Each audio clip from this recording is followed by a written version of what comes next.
ao 10º episódio do podcast Lição em Ação. Eu sou Damares e estou aqui com os meus amigos. Raíssa, da Igreja de Pedras. Eu sou o Lucas, daquela igreja de Pinhalma. Hoje, a lição da semana, o tema é: a Bíblia é mesmo confiável? O ser humano ele sempre teve sede por conhecimento, né? E um dos exemplos até que a gente vê na lição sobre essa questão da sede do conhecimento são as bibliotecas. E cita uma biblioteca específica, uma biblioteca da Idade Antiga, que era a Biblioteca de Alexandria.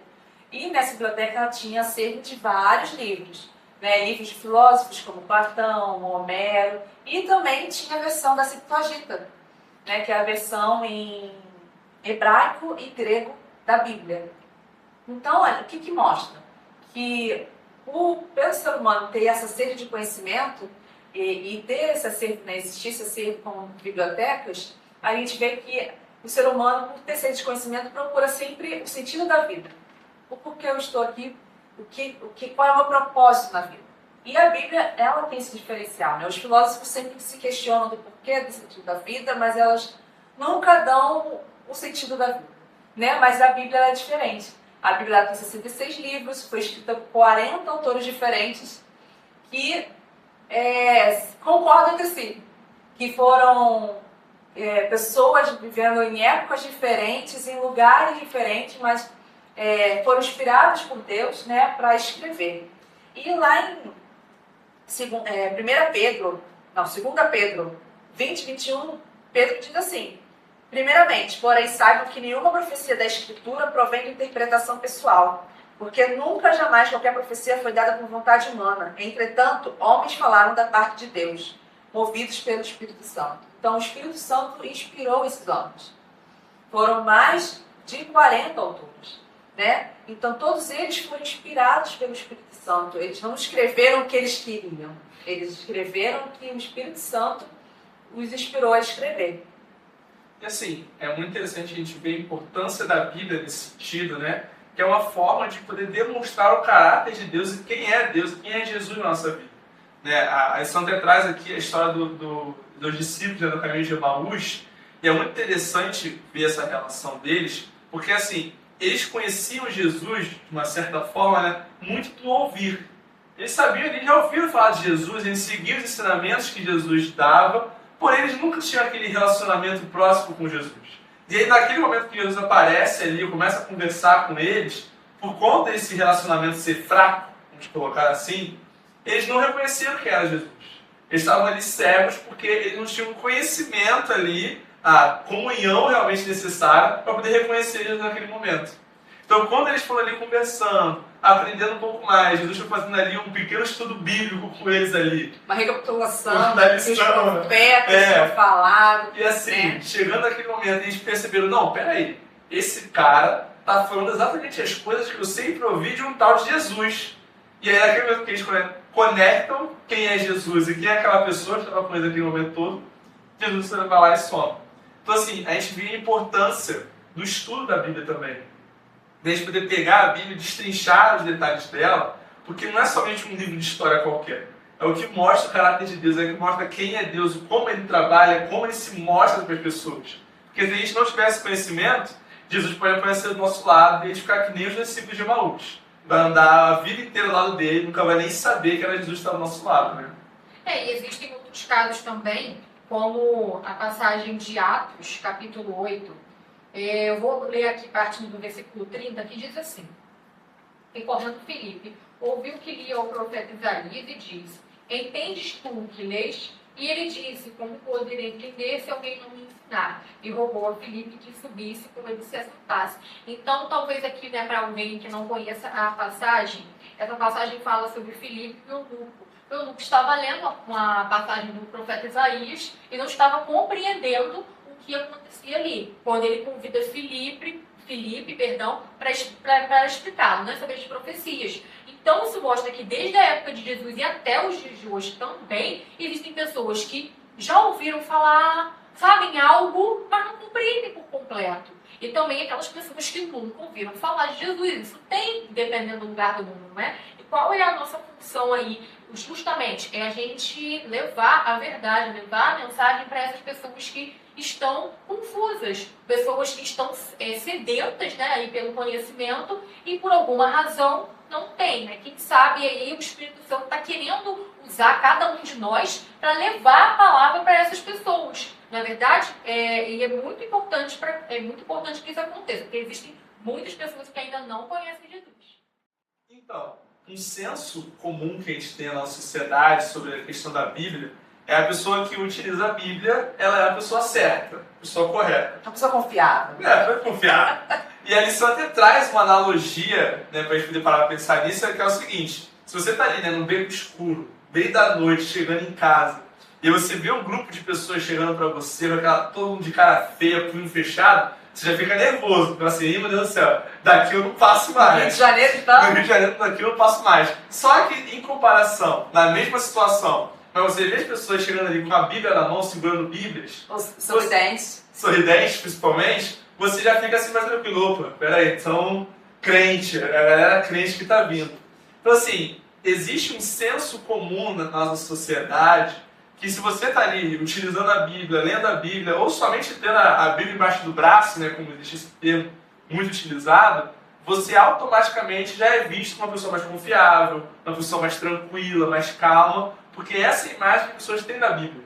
A Bíblia é um lugar onde você consegue achar essas coisas assim, mais bem, assim, a calmaria, a paz, é um lugar que você encontra na Bíblia. Então, se você usa a Bíblia, você também tem essas coisas em você. É bem o senso comum, né? Porque tem várias histórias na Bíblia, né? A gente sabe que fala de vários aspectos da Bíblia. Mas a leitura bíblica, ela é muito boa para a nossa saúde mental. Porque a leitura da Bíblia nos faz meditar, nos faz uma leitura reflexiva. Então, a psicologia da religião, né, que é a psicologia responsável por estudos da religião, né, sobre a prática religiosa afetando a saúde mental, a espiritualidade afetando a saúde mental, tem feito pesquisas sobre isso, da importância da espiritualidade, da prática meditativa na leitura das escrituras. Isso tem gerado alívio de ansiedade, diminuição de depressão. Então, não é um remédio, mas é algo terapêutico, né? Terapia não é terapêutico, né? É algo terapêutico para ajudar ao equilíbrio mental e equilíbrio emocional. É muito importante, né? Então, quando nós refletimos na palavra de Deus, nós vemos vidas transformadas, né? Nós vemos pessoas que não eram muito certas ou que não tinham muita paciência, né? A gente ouve muito falar da transformação de Pedro, né? A gente identifica. A gente se identifica muito com Pedro, né? Também, né? Então, falar sobre vidas transformadas, as histórias que dizem na Bíblia. Só que também a Bíblia ela tem a capacidade de transformar a nossa vida, né? Dependendo do contexto que eu estou lendo a Bíblia, um verso ou uma história pode me tocar muito e me fazer refletir sobre a minha própria vida.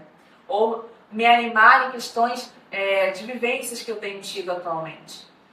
Sim. Bom, depois da Mari dessa aula aí, né? Psicologia, falando do ponto de vista mais científico, que é muito bom. A gente indo para a parte prática, tem algumas dicas que a gente pode fazer para aquela pessoa que está iniciando ou quer iniciar o estudo da palavra, né?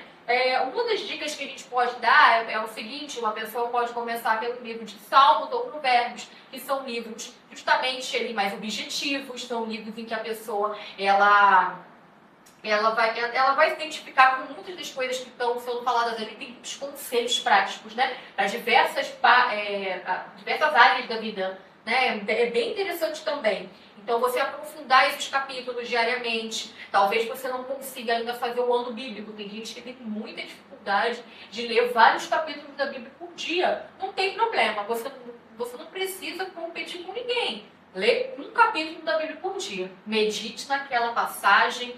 Talvez não seja nem um capítulo inteiro, mas medite. Daí é um estudo bem feito, né? É muito bom. É muito melhor a qualidade do que a quantidade. Muito bom também. Então, uma outra parte que é interessante sobre o estudo da própria palavra é você começar a explorar a história dos personagens. Você vai perceber que muitos dos personagens da Bíblia, eles parecem muito com você.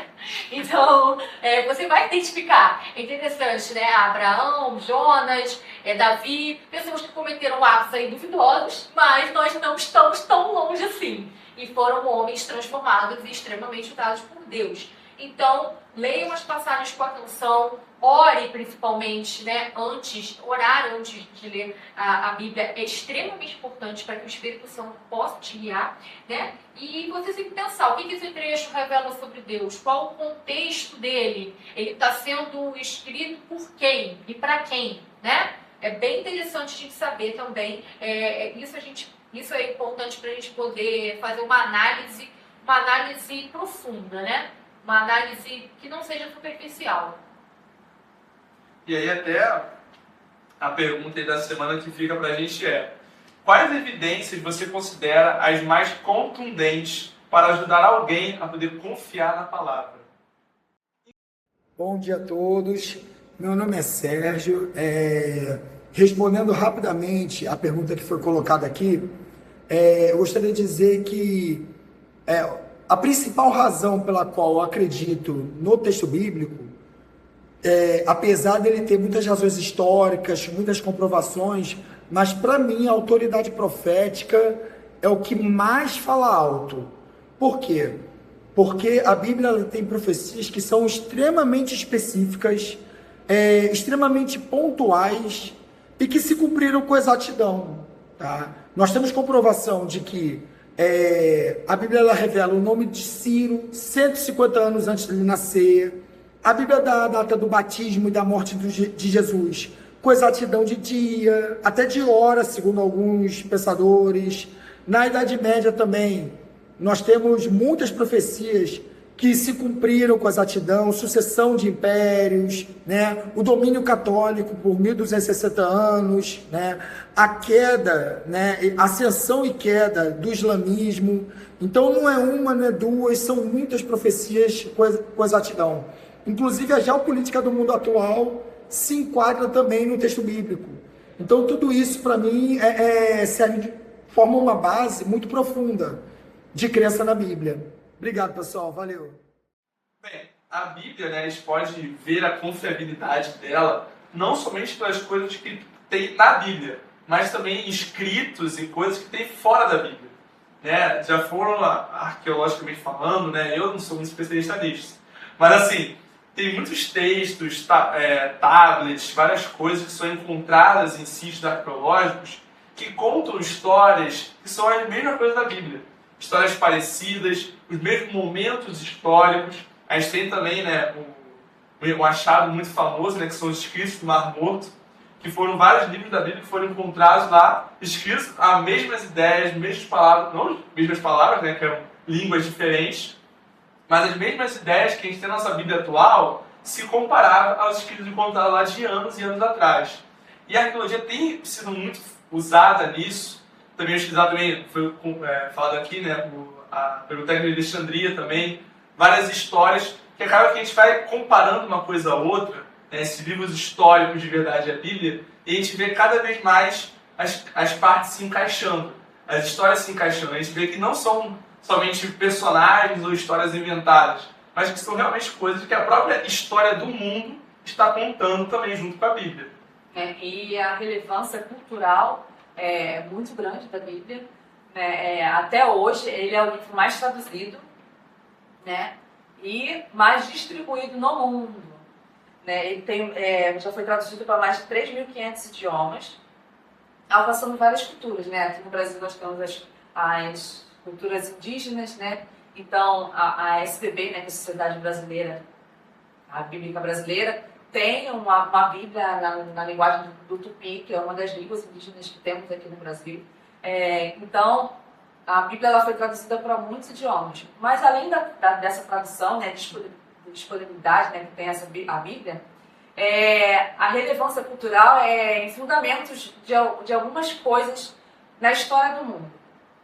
Por exemplo, a Reforma Protestante. Por que houve a Reforma Protestante? Porque Lutero via a necessidade de que todos deveriam ter acesso à Bíblia.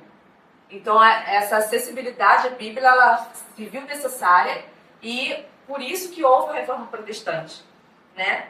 Tem também a questão da produção de conhecimento, que a gente falou no início, que o ser humano, ele gosta, ele tem interesse de ter conhecimento. E as universidades, elas são fontes de conhecimento, né, para a gente aprofundar mais nos nossos estudos. E as principais universidades do mundo, como Oxford, Cambridge, foram fundadas por cristãos, né? Então, a Bíblia, ela influenciou várias questões no mundo.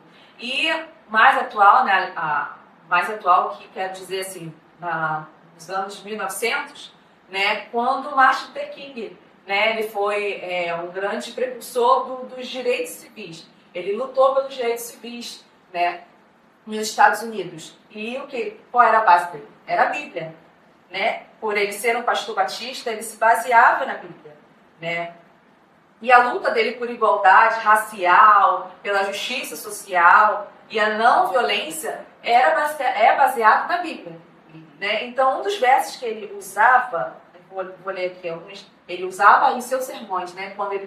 Os seus sermões viravam seus discursos, né? Seus discursos políticos baseados na justiça social, na justiça racial, que ele buscava na sociedade que ele vivia. E uma delas está em Isaías 1:7, que diz assim: a terra de você, Isaías 1:7. Não é Isaías 1:17, foi mal. Aprendam a fazer o bem, busquem a justiça, repreendam o opressor, garantam direito aos órfãos, defendam a causa das viúvas. Essa também é a base do reino, né? Que Jesus também falava isso, né? Durante a sua passagem aqui na Terra. E também a gente vê lá em Miqueias 6:8. Miqueias 6:8 diz assim: ele já mostrou a você o que é bom e o que o Senhor pede de você, que pratique a justiça, ame a misericórdia e ande humildemente com o seu Deus. Então, a história do mundo é influenciada por esse livro, né? Então, é fundamental a gente também buscar conhecimento na palavra de Deus. Sim. Bom, além de todas essas questões que vocês levantaram, acho que uma das mais fortes que a gente pode pensar aqui é a questão dos nossos próprios testemunhos. A transformação de vida que a gente vê com relação a várias pessoas. Eu acho que todo mundo conhece alguém que teve a sua vida profundamente transformada por Jesus, que virou uma outra pessoa, né? Além de nós termos nossa própria história pessoal com Cristo, existem testemunhos muito impactantes de pessoas, né, que se livraram aí de uma vida talvez não muito legal, uma vida que teve aí consequências não tão boas, né, e teve tudo transformado por Cristo Jesus. Então, eu acho que a parte que torna a Bíblia mais confiável são esses testemunhos. E começa justamente ali com os apóstolos, né? Eles tiveram a sua vida transformada de uma maneira que eles morreram pelo que eles acreditavam, né? Então, isso é muito forte, né? Você morreria por uma coisa que talvez seja um delírio. Eles morreram ali falando sobre Cristo, na verdade, falando sobre toda a palavra de Deus, né? Eles tiveram suas vidas transformadas, como o próprio Lucas citou aqui, Pedro, né, anteriormente, outros também que a gente pode citar. As profecias, gente, as profecias bíblicas, elas se mostraram verdadeiras. Era dito ali na Bíblia que viria o menino Jesus, e de fato veio, né? Que ele nasceria em Belém. Está na profecia de Miqueias 5:2, e Isaías 53 descreve o servo sofredor que carregaria os pecados do mundo, que foi justamente o que aconteceu. Vamos pensar, né? O nosso calendário, como é que é dividido o nosso calendário? Né? Olha isso. Exatamente. Então, olha o profundo impacto cultural também, né, que houve aí. Então, assim, a Bíblia, ela é profundamente confiável se você começar a prestar atenção nesses fatos. Sim. E nessa semana a gente está encerrando os 10 dias de clamor, né? Foram 10 dias que buscamos a presença de Deus, né? Não é que nos dias anteriores não procurasse, mas foram dias focados para a gente enriquecer a nossa saúde espiritual. Então, para que nesses 365 dias que está por vir, né, que nós possamos continuar na presença de Deus, continuarmos em oração, né, na leitura da palavra, porque a gente pode achar que é muito difícil, mas a oração é um simples conversar com Deus, né? É falar o que a gente está sentindo. Então, que nós possamos continuar nessa relação com o Pai. E a Bíblia também, ela também é uma forma do Pai, né, de Deus falar com a gente. Então, que nós possamos meditar na palavra de Deus. Que às vezes pode ser difícil, mas que a gente possa também separar, nem que seja 2 minutos para ler um verso bíblico, que com certeza vai mudar a nossa vida e o nosso dia. Né? Hoje vamos orar, né, para que nós possamos continuar na presença de Deus e possamos continuar, né, nessa relação, né, com Deus diariamente. Oremos, então. Querido amado Deus, amado Pai, muito obrigado. Mais um dia estamos aqui em Sua presença, podemos falar um pouco mais contigo. Quero te pedir agora, Senhor, uma bênção especial. Esses 10 dias de clamor acabaram, mas ainda temos um ano inteiro pela frente. Então, Senhor, nos ajude. Nos ajude porque, pela nossa natureza, nós iríamos querer se afastar de Ti. Mas nós sabemos que nós precisamos nos aproximar do Senhor, orando mais, lendo mais a Sua palavra e assim conseguindo falar a todos sobre a Sua mensagem maravilhosa. Então, Senhor, nos ajude para que esse ano nós possamos nos aproximar cada vez mais de Ti e assim que mais pessoas ouçam sobre a Sua palavra e finalmente o Senhor volte da vida dos céus. É isso que eu expresso e agradeço. Em nome de Jesus. Amém. Amém. Esse foi o Lição e Ação. Sob o sol